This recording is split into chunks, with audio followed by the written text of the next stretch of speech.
We'll return to our focus on the spending review. The Chancellor confirmed big funding increases for the NHS, defence and housing as part of that yesterday. While other departments, including the Home and Foreign Office, had their budget squeezed. Let's speak to the Chancellor now.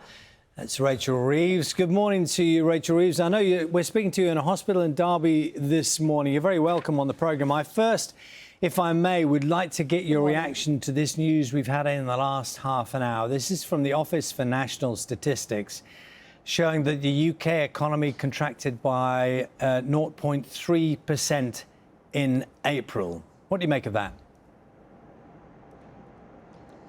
The numbers are disappointing, but monthly GDP numbers are particularly volatile. And if you take the 3-month period, the economy grew by 0.7%. I think we also all know that April was a challenging month. It was the month that US tariffs came in, and there was a lot of uncertainty as well. Since then, we've managed to secure 3 trade deals with the US, with India, and with the EU. And of course, yesterday in the spending review, I set out investment in our key priorities as a country, the priorities of the British people, including investment in affordable housing, in energy and in local and regional transport projects to bring that growth back to the economy, because weak economic growth has been a challenge in the UK for over a decade now, and I, as Chancellor, am determined to turn around the poor GDP, poor growth numbers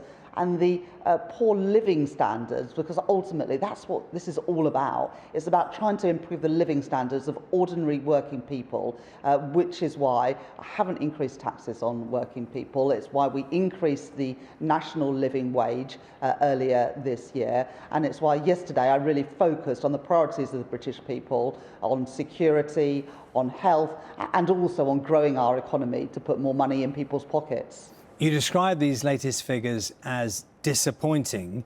If they are replicated going forward, and I know the 3-month is the marker that is accepted, if they're replicated going forward in the months and years ahead, how much does that scupper your plan?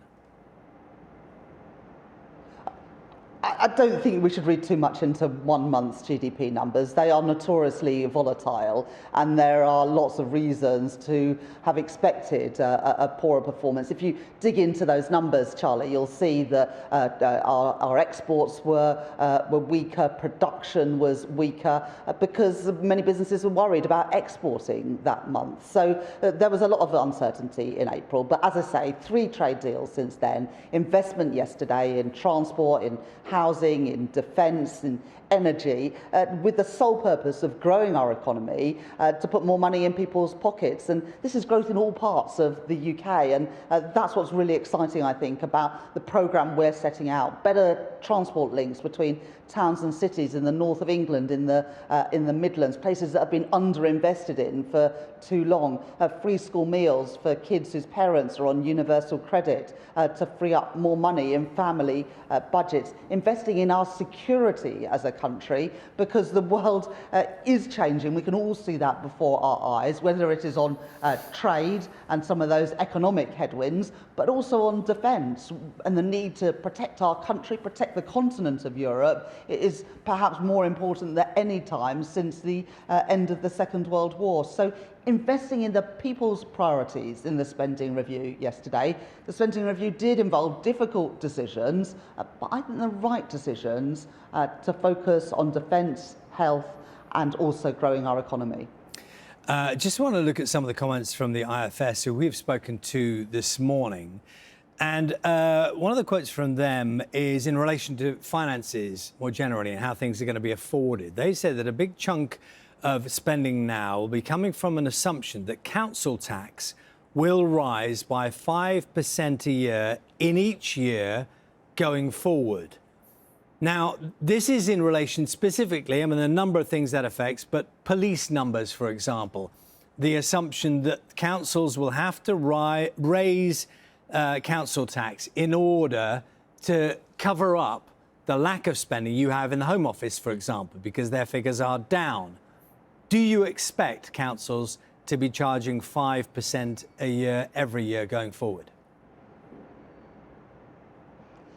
5% increases in council tax is something introduced by the last government, and we haven't changed that. It is a cap. Councils don't have to increase council tax by 5%, but under our rules, it can't increase without a local referendum by more than 5%. And that's to invest in things like social care, but also, as is normal, to put money into policing. But the government did increase investment in policing yesterday, and the spending power of our police will increase by 2.3% in every year in this Parliament. And that is to really focus on getting those neighbourhood policing teams in our local communities, because people, when I talk about security, defence is obviously really important, but so is security and people feeling safe and secure on their local high street and in their town centre. And I know at the moment a lot of people are worried about going out, particularly after dark, and we want people to have confidence to go out in their local communities, and so visible local policing, and also knowing that when somebody commits a crime or antisocial behaviour, that they feel the full force of the law. And that's why we're putting that investment into our police, but particularly focusing on those neighbourhood police officers.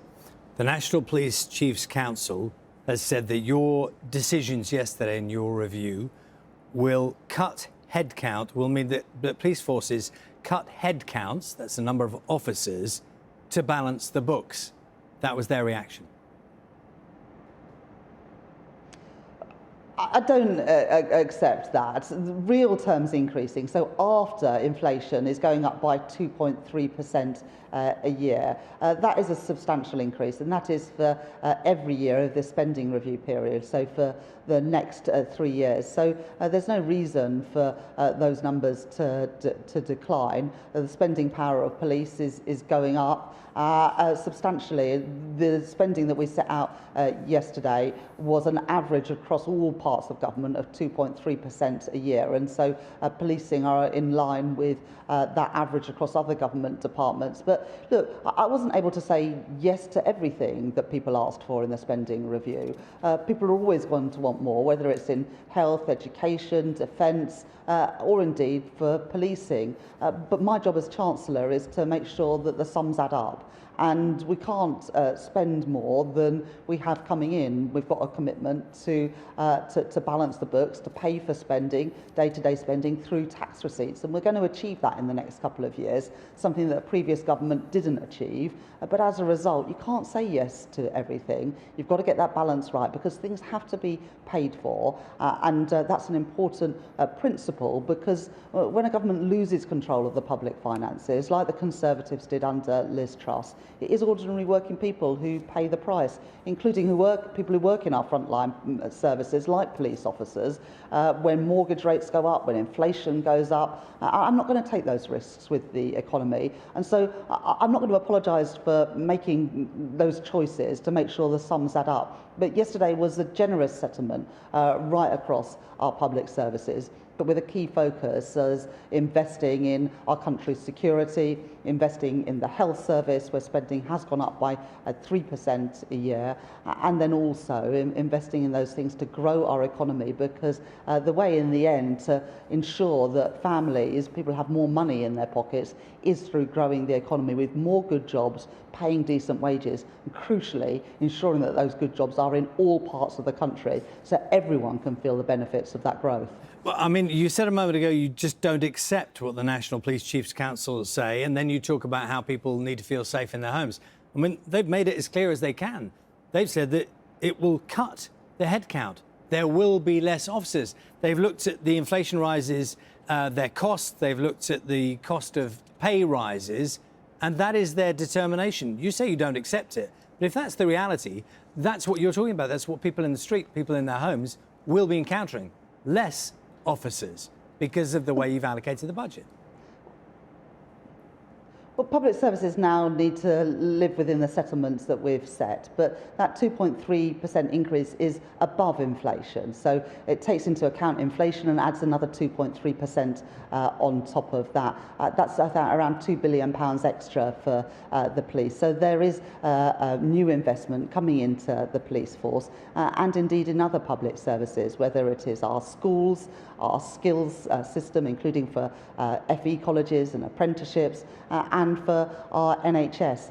Not everyone was able to get everything that they wanted, but I think this is a fair settlement, getting that balance right between tax and spending, and also getting our debt and our borrowing down, because that has been on an unsustainable path under the Conservatives, and we are bringing back that control to the public services. But this is real terms increases in government budgets. We have limited time, Rachel Reeves. I want to ask you about your pledge in relation to hotels used for asylum seekers. You've said that will come to an end. Where will those people go, if not to hotels, and what will that cost? Well, we've said that we will reduce those costs by £1 billion, and we will get people out of those hotels in this Parliament. We have already massively uplifted the number of people who are being deported because we're processing the claims, and we are in this spending review, and over the last year have put more money into processing those claims and also into the court system, so that when people appeal, we can have those cases done quickly and get people out of the country if they have no right to be here. We shouldn't be paying for asylum seekers to be in hotels. But you'll just be paying for them to be in rented accommodation instead. I mean, not if we're that's the reality. Them. Wait a second. Not if we're deporting them, and we have massively stepped up deportations, and that's crucial. But we've also got to stop people coming into the country in the first place illegally, and that's why I invested yesterday. And those numbers are up. The number of people coming in illegally on small boats are up.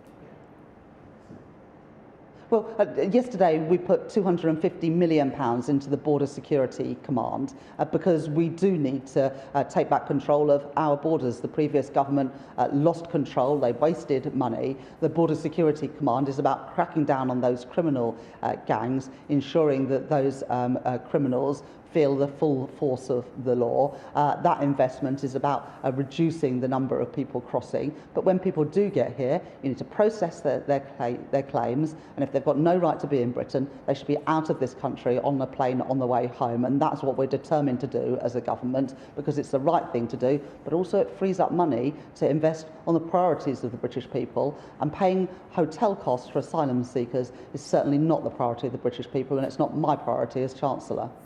Rachel Reeves, we appreciate your time this morning. Thank you very much. That's the Chancellor speaking to us this morning.